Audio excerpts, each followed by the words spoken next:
não são idôneas e elas começam a misturar 50-50. Você compra uma creatina de 300 gramas, 150 gramas ali é maltodextrina. Então, para essa pessoa, principalmente se ela já tiver uma diabetes, não é interessante. Tá. Fora que você está comprando um produto, que seria creatina, e está comprando outro no meio, que é maltodextrina também é bom. Você vai conseguir ver no exame isso daí, se está fazendo efeito ou não.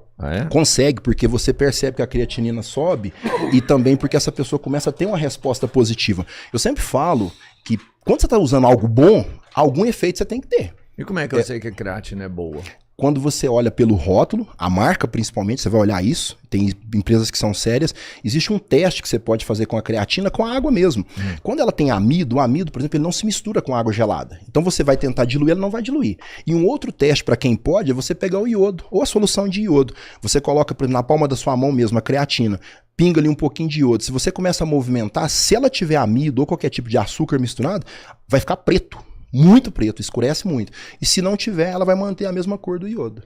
Dá pra saber. Então na água gelada é o quê? Eu só põe e misturar com água? Você já tentou, por exemplo, diluir maisena? Né? Fica branco. Aí você vai falar que não é da sua época também. Não, né? maisena lembra de maisena. Eu peguei ali a transição da maisena pro mucilon, mas peguei. Então, se você tentar diluir a maisena na água fria ou gelada, ela não dilui. Então, se tem amido no meio da creatina ou da glutamina, ele não vai diluir.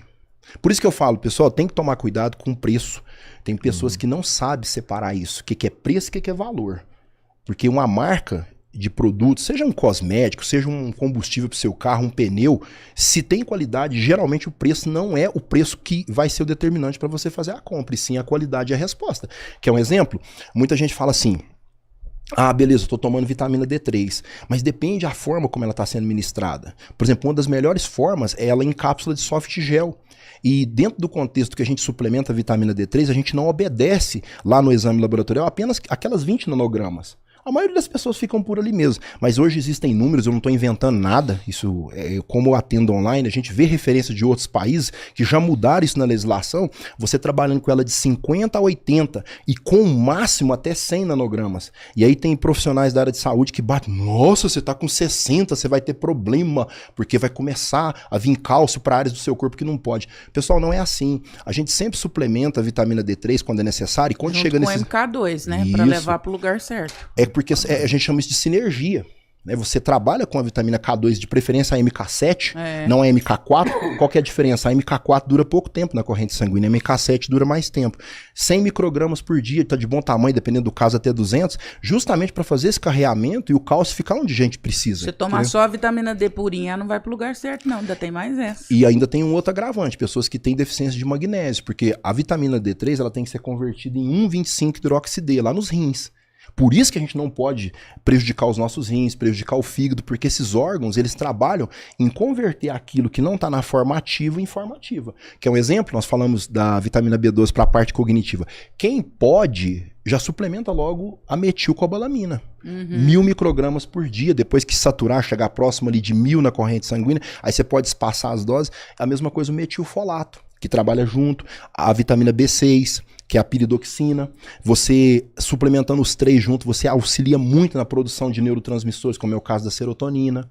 Como nós falamos, se faltar matéria-prima, a pessoa às vezes é tratada ali com ansiolítico, mas no fundo, o que não foi investigado é a capacidade do corpo em produzir esses neurotransmissores. E aí, detalhe, nós estamos falando de suplementação, às vezes as pessoas devem estar pensando: nossa, só fala de suplemento. Não, alimentação também. A gente tenta corrigir com a alimentação, mas infelizmente existem algumas pessoas que têm um quadro chamado SNPs, que é polimorfismo. O que é isso? Ele não consegue converter uma vitamina na forma ativa. E um outro problema, dependendo da capacidade de absorção intestinal, só a suplementação via oral às vezes não é o suficiente.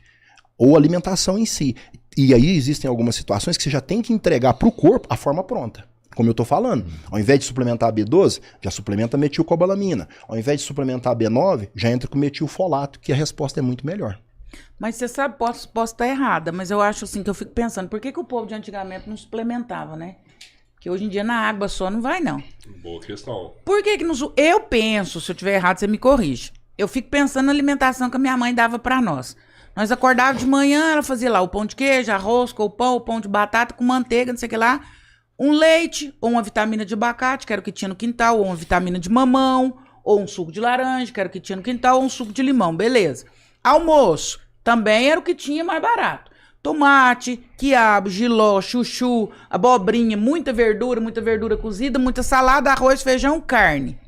À tarde, uma fruta, uma vitamina, um trem assim. Bolo. Um bolo de fubá. À noite, mesma coisa, comida. Hoje, que dia que eu consigo fazer essa alimentação assim o dia todo, com esse tanto de verdura, esse tanto de legume, esse tanto de fruta, esse tanto de coisa boa. Então eu acho que a alimentação anterior, a nossa, ou pelo menos, e aí é puramente empírico, você vai me falar se eu tô errado. Eu acho que era uma alimentação muito mais saudável, porque tinha muito mais coisa que a gente comia. Eu lembro na minha casa, não tinha menos que 4 negócios cozidos. Era uma abóbora, um chuchu, um jiló, um não sei o que lá. Era muito mais completa. Hoje a gente acorda de manhã, às vezes não come nada ou come uma bobagem. Na hora do almoço você tem tempo, se você não tem, você passa lugar, come uma torta de frango, mas não sei o que lá. À tarde você come outra coisa. À noite você come uma besteira, um pedaço de carne, sei lá o quê. Olha o tanto que ficou faltando coisa aí nesse meio dessa história. Acho que por isso que tem que suplementar, com essa vida doida que a gente leva. Você tem condição de comer na sua casa direitinho, arroz, feijão, coisa errada? Não tem. Pegando um gancho do que você falou, achei muito interessante o início da sua fala. Principalmente alimentos que você ia no próprio quintal e pegava. Era. Então hoje as pessoas moram em apartamento. E quando é casa não tem, sei lá, 1 metro de terra. E aí nós dependemos daquilo que é produzido. E o produtor, eu até entendo, ele quer o quê? Produtividade. Às vezes você vê o preço, o tempo, por exemplo, de um alimento ficar pronto, hoje é muito mais curto. Então não dá para saturar com vitaminas e minerais. Quando nós pegamos as tabelas de alimentos, tal alimento tem X de vitamina. Será que tem mesmo? Porque esse que foi analisado aqui, que chegou àquele contexto, de repente é um alimento que foi produzido de uma forma diferente. Então, realmente, a alimentação tem se tornado pobre. Uma vez eu estava conversando com um paciente meu que é produtor rural, e falou, não, mas a gente repõe no solo. Eu sei, meu querido, mas você repõe aquilo que é interessante pro alimento crescer. Você não põe selênio no solo, você não põe uma série de nutrientes, então as pessoas ficam devendo. E aí você tocou num assunto muito interessante. Tem 2 viés muito perigosos. Além das pessoas não comerem o que precisa, geralmente come muito o que não deve. Quando nós partimos para uma alimentação mais rápida e prática do ponto de vista do tempo que as pessoas têm disponíveis, ele coloca muito antinutriente para dentro do organismo. E aí, dentro desse contexto, eu até brinco muito, que é como você pegar uma chave que você tenta colocar numa fechadura e alguém, sei lá, de brincadeira, foi lá e colocou um palitinho de picolé lá dentro. Você não vai conseguir colocar aquela chave. Então, esses antinutrientes, eles se ligam a receptores onde deveria ligar uma vitamina e não funciona. Por isso que tem que tomar muito cuidado. E dentro da avaliação nutricional, tem como a gente pegar se a pessoa está totalmente contaminada. O nível de toxicidade, principalmente por metais pesados, que estão presentes em vários pontos. Seja na alimentação que a gente consome, cosmético, o ar que a gente respira. Lá no consultório... Olha, só te cortando. Olha a doideira, né? Agora proibiram aquele negócio da unha de gel, né? Você viu? Não vi isso, não. Proibiram, até no Fantástico. Tem muitos negócios, muitos... Tóxico o negócio. Cancerígeno que com aquela luz, aí que ele ativa mesmo. O trem foi tão grave a ponto de proibir mesmo. Tem um monte de produto que usa na unha de gel que agora é proibido. Preço chegar a proibir é porque o negócio tá muito danado. Parece que a gente tá envenenado, né? Agora você pensa, quantos anos deixou esse negócio funcionar? Tem uns, sei lá, uns 8 anos no Brasil que tá essa moda de unha de gel, gente. Mas é assim, é o modismo. Quando aparece, todo mundo usa. E só depois de um tempo é que você vai entender o colateral disso. E pesquisa sai todo dia. Eu vi essa semana sobre o sol. Porque o sol faz mal. Foi vendido que o sol fazia mal. Você não pode tomar sol. E agora não. Saiu um estudo essa semana falando que o sol realmente faz bem. E outra coisa, você pode estar inclusive de roupa. Que ele, vamos pensar, mesmo assim ele consegue potencializar, atravessar a roupa e te alimentar de uma certa forma saudável. Mas aí você vai ficar meio-dia. Não é sobre isso. Mas tipo assim, das 10 até as 11, das 12 até as 5, você pode ficar no sol o tempo todo que vai ser bom. E eu falo assim, a natureza é sábia, né? O tanto que a natureza é sábia. Se você comer um prato de jiló, ou de quiabo, ou de chuchu, ou de abobrinha, aquilo ali engorda quase nada. Um prato cheião. Você comer um sonho de valsa, deu a mesma coisa. Então, eu brinco assim, eu falo sempre isso pros meus meninos. Sempre que você for comer, você pergunta assim, tem pé disso? Se não tiver, evita. Tem pé de sonho de valsa? Não existe, né? Porque é trem fabricado. Se não for... Minha avó falava uma coisa que era maravilhosa. Ela falava, o dia que ela acordava com o estômago ruim, ela falava assim, nossa, hoje a única coisa que o meu estômago aguenta comer é banana, que só Deus pôs a mão dentro. É químico. Tem, como é que chama? Energético. Tem pé de energético? Tem fruta que sai o energético? Tem pé de Coca-Cola? Tem pé de sonho de valsa? Tem pé de skinny? Tudo você pensa isso. Se tiver na natureza, come. Chega o bet, come. Agora, se for trem fabricado, gente, evita o máximo possível, porque... Você tocou num assunto muito interessante. Eu tenho certeza que você deve receber, como se diz, pedrada o tempo todo, porque o que a gente fala aqui são verdades. E ela tocou num assunto sobre questão daquilo que Deus produz e nos entrega através da natureza e aquilo que o homem produz. Dentro desse contexto, quando nós viemos aqui e falamos de verdades, não é que é proibido uma pessoa tomar uma coca vez ou outra, mas eu acho um absurdo a pessoa ir lá, pegar todo um equipamento, gravar um vídeo mirabolante falando. Esse dia eu vi um cara tentando comparar a Coca-Cola com o ovo em matéria de sódio. Ou seja, não dá pra você comparar um alimento que é considerado um dos melhores alimentos do mundo com um produto alimentício, principalmente a Coca Zero. O próprio nome fala zero. E o que eu vejo? Onde que eu quero chegar com essa conversa? Quando nós trazemos para as pessoas esclarecendo, falando, fulano, isso aqui não é algo para estar fazendo parte da sua vida o tempo todo, porque não traz benefício nenhum, e dentro desse contexto, você olhar só sódio, olhar só calorias, não é o suficiente para você ter uma tomada de decisão se isso vai fazer parte da sua vida ou não. Eu sempre parto da seguinte premissa: se aquilo não traz benefício nenhum, já é o suficiente para você se afastar. É igual amizade que não agrega nada, né? E dentro desse contexto, o que muitas pessoas se esquecem? A composição química de determinados produtos alimentícios, como é o caso da Coca, interfere muito na absorção e fixação de cálcio. Eu já atendi vários casos que a pessoa tem problemas crônicos. Quando a gente aprofunda um pouco mais nos exames, você olha que a pessoa usou aquilo a vida toda, na inocência de achar, não, mas isso aqui tem pouca caloria, tem pouco açúcar. Só que não é só isso. E aí, quando você vem e fala uma verdade, você é bombardeado por outras pessoas que se dizem profissionais da área de saúde, mas peraí, cara, você passa 4 anos estudando para vir cá defender para a pessoa comer produto alimentício. Eu não falei agora há pouco que por conta própria o paciente já vai fazer? E aí você vem e incentiva, e muitas vezes a pessoa quer uma validação disso. Vamos imaginar uma seguinte situação. Vamos supor que eu chego aqui e vou falar que usar cinto de segurança não salva a vida. Você já pensou quantas pessoas que vão acreditar nisso? Por quê? Porque tem um peso do que eu falo. A mesma coisa, a Andréia, como psicanalista, fala algo que vai totalmente contrário do que a gente sabe que é a realidade. E quando você fala pra mim, Elimar, eu já atendi ocorrências da pessoa ter sobrevivido porque ele estava sem cinto. Agora pergunta pra mim, quantas que eu já vi a pessoa morrer de eu chegar na ocorrência, não ter acontecido nada, o carro tá inteiro, mas o corpo do cara tá 20 metros jogado lá no meio do mato. Um dos mais recentes que eu atendi, eu cheguei na ocorrência, eram 5 pessoas, 5 jovens, e era um capotamento, obviamente os amassos, né, os danos, eles são externos, é o que mais acontece. Só que tinha uma porta que estava amassada de dentro para fora, foi o único que foi jogado para fora e que morreu. Então, as pessoas estão muito resilientes a querer fazer aquilo que tem que ser feito. E muitas vezes isso começa lá na infância. Nós estamos vendo hoje muitos pais que não querem se indispor com os filhos, até dentro do contexto que nós estamos conversando hoje, sobre alimentação. Eu até citei aqui na última vez que nós tivemos aqui com vocês, eu estava participando de um almoço de casamento, e eu vi uma criança, não era criança pequenininha, já tinha lá para seus 10 anos de idade pelo menos, e no prato dela só tinha batata frita. E muita. E eu olhei assim e pensei, poxa, será que ela vai colocar mais alguma coisa? Aí o pai perguntou, minha filha, é só isso mesmo? Não, papai, é só isso mesmo. Então tá bom, pronto, segue. E às vezes a criança faz aquilo a vida toda. Aí lá na frente, ele não entende, porque a criança não tem um desenvolvimento bom na escola, uma capacidade de retenção, porque começa com alguns casos que vai desaguar na sua mão, que é ansiedade, depressão, tristeza, obesidade, porque ela é uma alimentação muito monótona. Ela é uma alimentação que não oferece aquilo que é difícil de atingir pelas próprias características dos alimentos que nós temos hoje. E se a pessoa tem esse tipo de alimentação ao longo da vida, você pode esperar que lá na frente vai chegar a conta.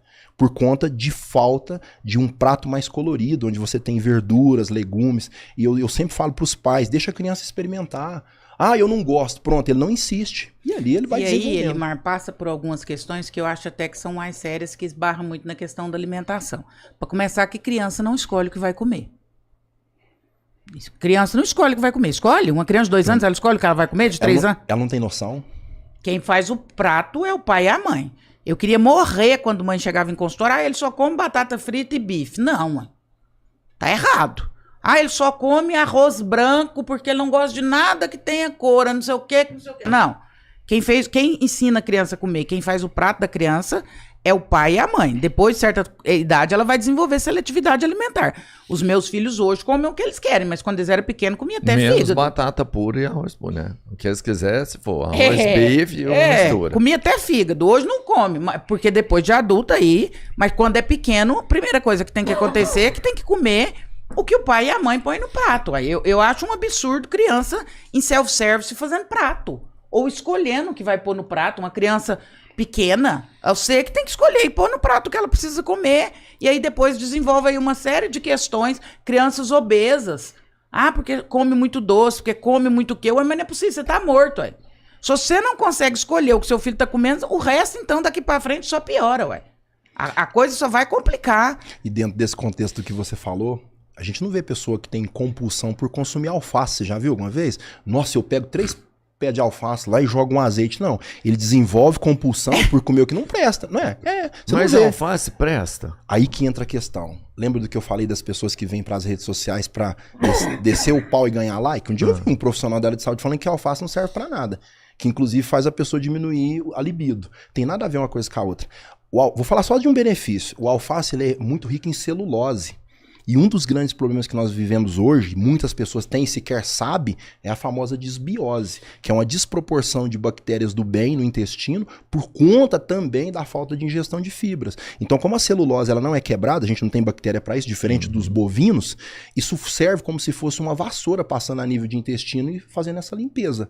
E o nosso intestino também tem a capacidade de pegar essas fibras e transformar em ácido graxo de cadeia curta, que é muito importante. Aí, todas as vezes que vem essas questões, quando eu tenho que responder alguma pessoa, eu vou voltar a comer alface. eu saio. também tinha Não, parado, eu só tô falando de um, mas assim, todo Tem vegetal. um ano que eu não como alface. Eu tô falando de vários vegetais que tem celulose.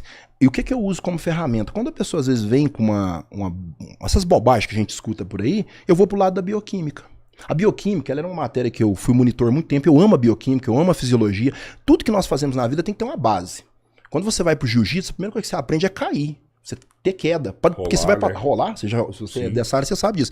E tem gente que pula essa parte, na faculdade principalmente. Ela acha que isso aqui é bobagem. Mas lá na frente ele fala um monte de besteiras porque ele não entendeu a base lá atrás. E pra gente desmistificar essas coisas, a gente vai pro lado da bioquímica. A gente vai pro lado da prática. E aí, nós estamos vendo hoje isso. As pessoas vão lá e cada hora falam uma besteira. Recentemente eu vi um pessoal falando mal do arroz, falando mal do feijão. Um outro falando mal do ovo cozido, porque o simples fato de você cozinhar o ovo vira um veneno. Falei, meu querido, você não passou pela aula de bioquímica. Quando você cozinha o ovo, é óbvio que você não vai cozinhar ele até ele virar uma chinela havaianas, você cozinha ele até um certo ponto. Por que ele fica naquela consistência mais sólida? Porque o calor desnatura parte da proteína. É igual quando você pega, por exemplo, uma clara e começa a bater. O processo mecânico de você bater a clara, ela vira neve. Mas isso não faz com que o alimento deixe de ser do bem e passe a ser do mal. Só que essas coisas, quando caem na internet, o povo começa a comentar, começa a compartilhar, e o cara, não, que maravilha, consegui o que eu queria. Então fica a dica pra vocês, quando vocês verem essas besteiras, não comenta, não compartilha não, porque essas pessoas, eles vão contra aquilo que a gente prega e ensina pra todos, né, como a Andrea falou, gratuito.